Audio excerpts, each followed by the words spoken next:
खतीबे पाकिस्तान शाहुल कुरान हजरत मौलाना मोहम्मद हुसैन साहब शेहूपुरी रहमतुल्लाह अलैह दा पोता फाज़िले नौजवान मुबल्लिगे इस्लाम मसलक अहले हदीस दा तर्जमान शीरी बयान मौलाना नईमुर रहमान साहब अजीज हफिज़हुल्लाह ताला तकरीर की थी उकाड़े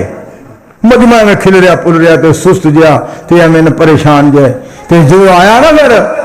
जानशीने शाहुल कुरान आया शाहुल कुरान रहमतुल्लाह अलैह दा पोता आया जिस वक्त उन्हें एक ऐत पढ़ के ना ते एक शेर पढ़िया और टिंडिया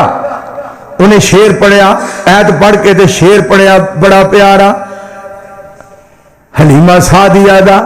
दे घर आना नबी अलैहिस्सलाम दा आना हलीमा सादिया दा नबी अलैहिस्सलाम नूं ले आना बीबियां दा महल्ले च गल्लां करना नहीं बड़ा सोहना लाल आया नहीं बड़ा सोहना आया एक लाल सादिया दे घर वेखण ते चलिए सुभान अल्लाह नहीं कही मैं मैनू ये गल दसो भी जे तुसी ना सुभान अल्लाह कहोगे तो फिर मेरा मतलब है शबाश